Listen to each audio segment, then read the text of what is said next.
Rejoignez dès à présent la grande famille des abonnés de votre chaîne Sika TV sur les réseaux sociaux. Sika TV, le vrai visage de l'actualité en Afrique, est en direct et en replay sur YouTube. Abonnez-vous et cliquez sur la cloche de notification pour ne rien rater. Nous sommes également présents sur Facebook et sur Twitter.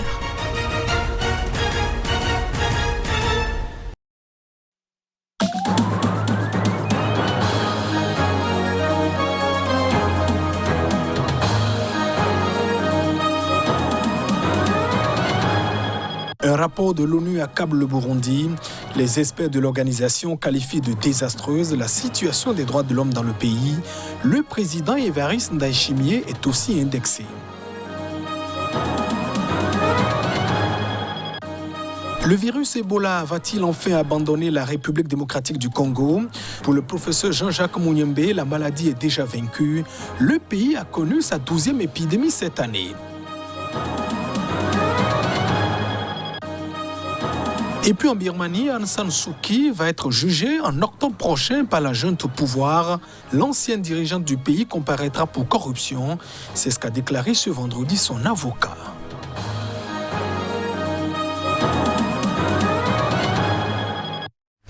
Et voilà pour le sommaire de ce journal. Bienvenue dans cette édition. Le Burundi est accablé par la commission d'enquête de l'ONU. Selon un rapport des experts, malgré les engagements du président Evariste Ndayishimiye, la situation des droits de l'homme dans le pays reste désastreuse et s'est à certains égards détériorée depuis sa prise de fonction mi-2020. Les précisions.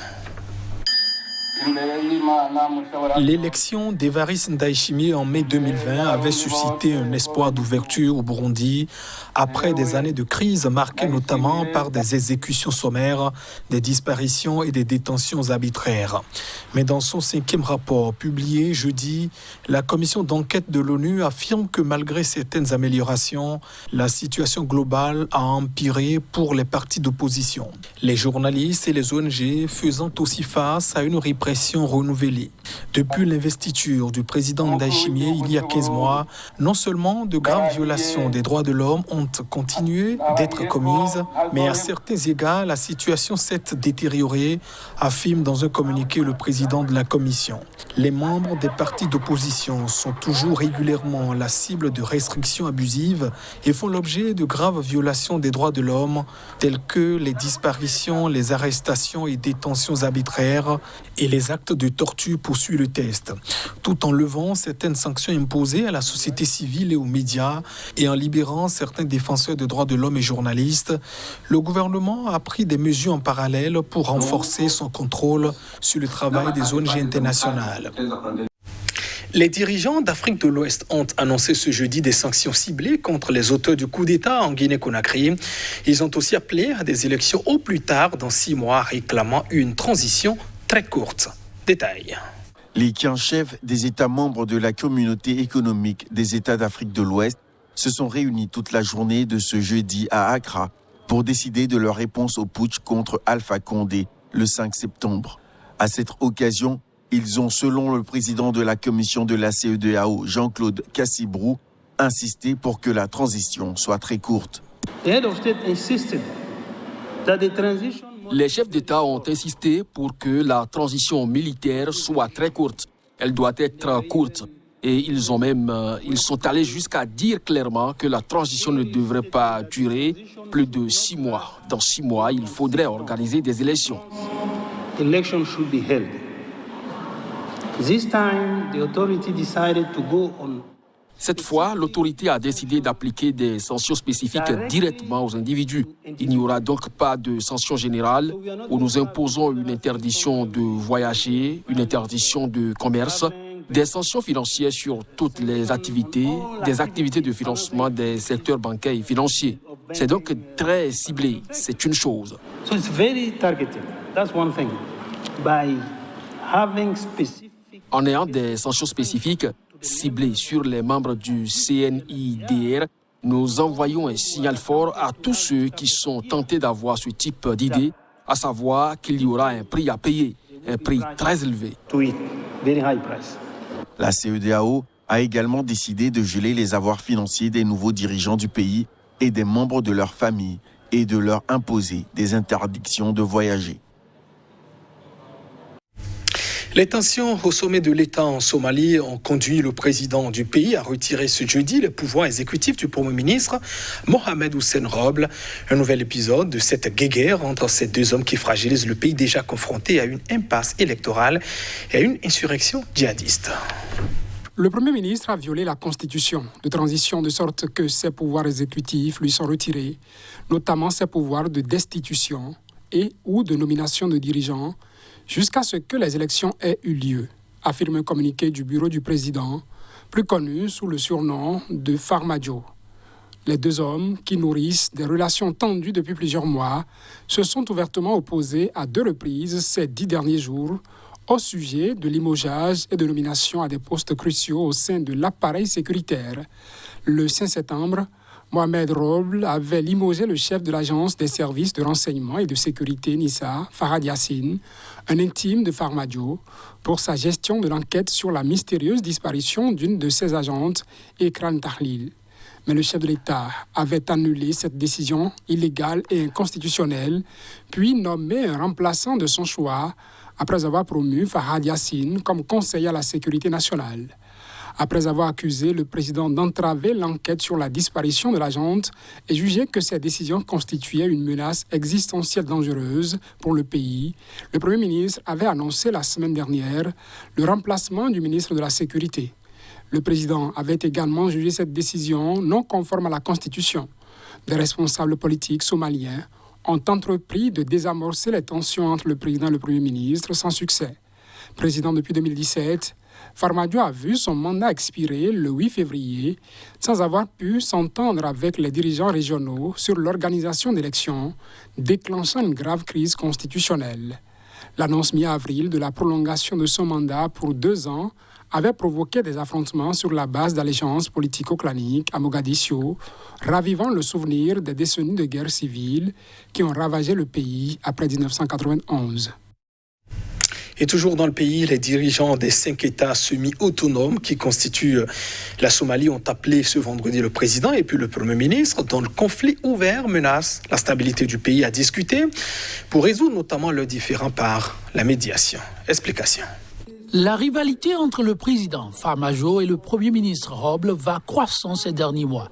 Face à cette situation, les chefs des 5 régions somaliennes ont publié un communiqué commun se disant préoccupés par ce conflit au sein des institutions fédérales qui ne sait pas l'intérêt public, conduit à l'insécurité et à l'instabilité publique. Ils ont appelé les 2 dirigeants à cesser d'échanger des communiqués, à ce que tous les conflits soient résolus par médiation et à ce que la Constitution soit respectée.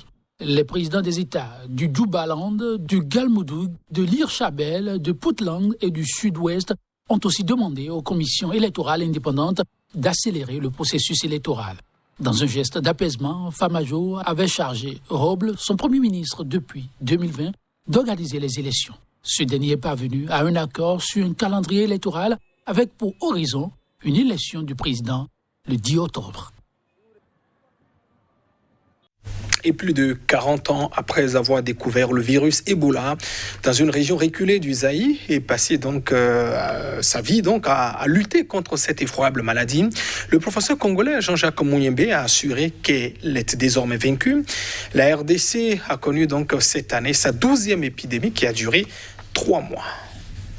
L'histoire a commencé en 1976 quand le professeur Jean-Jacques Mouyembe, épidémiologiste de terrain, a été appelé dans le village de Nyamboku, dans le nord de la République démocratique du Congo, qui s'appelait alors Zaïre, où une maladie mystérieuse venait de faire son apparition. Il a fait un prélèvement sur une religieuse malade, l'a expédié en Belgique, et c'est là que le docteur Peter Pio a isolé pour la première fois le virus, baptisé Ebola du nom d'une rivière proche de Nyamboku. Plus de 40 ans après avoir découvert le virus Ebola, Mouyembe a assuré qu'il est vaincu. Aujourd'hui, notre joie est grande de vous dire que la maladie à virus Ebola est vaincue.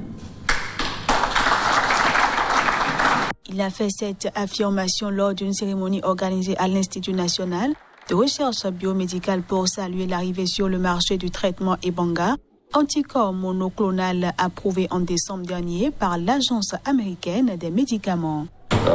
Nous avons donc testé notre produit qu'on appelle maintenant Ebanga parce qu'il a été approuvé par le FDA aux États-Unis. Et cette molécule donc est un anticorps monoclonal. Une seule injection, vous donnez une seule injection et le malade est guéri.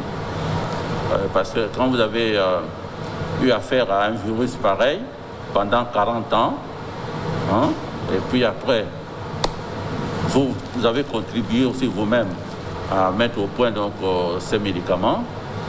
Bon, c'est une fierté nationale, c'est la réalisation de ma vie.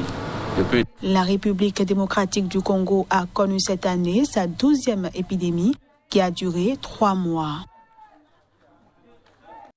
En Birmanie, la junte au pouvoir va juger en octobre prochain l'ancienne dirigeante Aung San Suu Kyi pour corruption. C'est ce qu'a donc déclaré ce vendredi son avocat qui défend déjà sa cliente dans plusieurs autres affaires qui pourraient la conduire en prison pendant des décennies.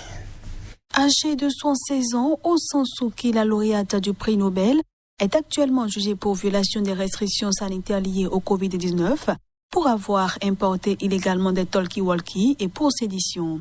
Elle fera l'objet d'un nouveau procès pour 4 chefs d'accusation de corruption à partir du 1er octobre prochain, dans la capitale birmane Naypyidaw, a déclaré ce vendredi son avocat, Kin Mong Zhao. Chaque motif est passible d'une peine allant jusqu'à 15 ans de prison. Les procès en cours ont été retardés de 2 mois en raison d'un pic épidémique et n'ont repris que cette semaine, l'accusé n'ayant pas assisté à la première journée pour raison de santé. La junte accuse également Aung San Suu Kyi d'avoir accepté des pots de vin et d'avoir violé une loi sur le secret datant de l'époque coloniale, mais aucune date n'est encore fixée pour un éventuel procès. Aung San Suu Kyi est assignée à résidence depuis qu'elle a été renversée par l'armée lors d'un coup d'État en février, déclenchant un soulèvement de masse et une répression brutale de la dissidence. Au pouvoir depuis le coup d'État, le chef de la junte, Min Aung Hlaing, a promis la tenue d'élections d'ici août 2023 dans un discours ce dimanche pour marquer les 6 mois de son putsch. Et c'est la fin de cette édition. Merci de votre attention. Au revoir.